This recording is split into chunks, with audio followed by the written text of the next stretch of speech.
Reaction Prem ji का, फिर मैं नाहिद लारी खान का रुख करूंगी, जो ये कह रही थी कि हम तो तीसरी शक्ति के रूप में उभरेंगे। वो एग्जिट पोल में अभी तक यहाँ आंकड़े में कहीं नजर भी नहीं आ रहे हैं। आप 3 दिसंबर को अलग कुछ हो जाए तो अलग बात है, लेकिन एक क्विक रिएक्शन पहले प्रेम जी से। देखिए हिमानी जी, वैसे तो अन्य का आंकड़ा किसी ने दिखाया ही नहीं, तो समाजवादी नहीं ऐसा नहीं है सर, अभी थोड़ी देर पहले पार्टी के हिसाब से दिखाया गया, ये हम कह रहे हैं जनरली। तो दूसरी बात ये है, दूसरी बात ये है कि ये पूरा जो एग्जिट पोल है ना, पूरा एग्जिट पोल जो है वो अपनी विश्वसनीयता की सबसे बड़ी परीक्षा के दौर से में गुजर रहा है 3 दिसंबर को।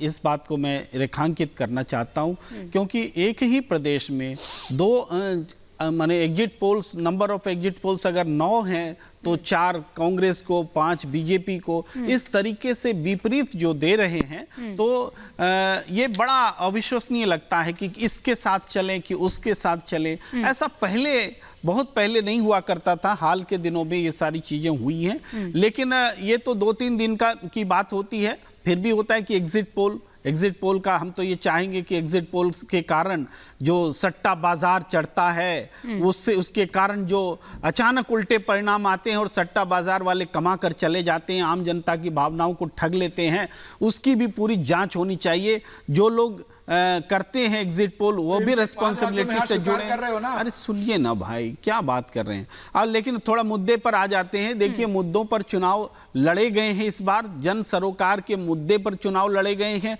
दोनों पार्टियों ने, कांग्रेस ने और बीजेपी ने, जो ज्यादातर समय आखिरी 2-3 दिन छोड़ दे तो हर स्टेट में उस जो वेलफेयर प्रोग्राम्स हैं उस पर चुनाव लड़े। ये इस चुनाव की मैं बहुत बड़ी खासियत मानता हूं, और इस हिसाब से जो भी चुनाव परिणाम आएंगे, मैं इस बार अटकल लगाने के लिए नहीं बैठा हूं, लेकिन जो भी चुनाव परिणाम आएंगे, हम ये मानते हैं कि जनता के मुद्दों पर चुनाव ये लड़ा गया है, और आगे भी ये रोड मैप दिखे कि लोकसभा चुनाव में भी मुद्दे ही काम करें, दूसरे मुद्दों पर जो भ्रमित करने वाले होते हैं उस पर चुनाव न लड़ा जाए।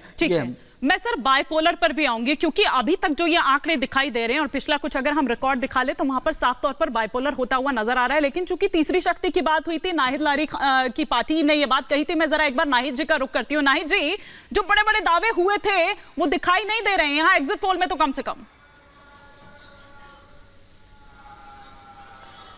हिमानी जी, अगर आप मध्य प्रदेश की बात करें तो समाजवादी पार्टी का निश्चित रूप से आप 3 तारीख को देखिएगा कि जो परफॉर्मेंस हमारा पहले रहा उससे बेहतर, बहुत बेहतर प्रदर्शन होगा। क्योंकि जिस प्रकार से माननीय अखिलेश यादव जी, जो देश के युवा तुर्क हैं, उनकी सभाओं में जिस प्रकार से अपार जनसमूह रहा और जिस प्रकार से अपार जनसमूह उमड़ा उनको देखने और सुनने के लिए, उससे स्पष्ट दिख रहा है कि हमारे नतीजे बहुत बेहतर होंगे। आप 3 तारीख को रिजल्ट आएगा, आप मुझे जरूर बुलाइएगा।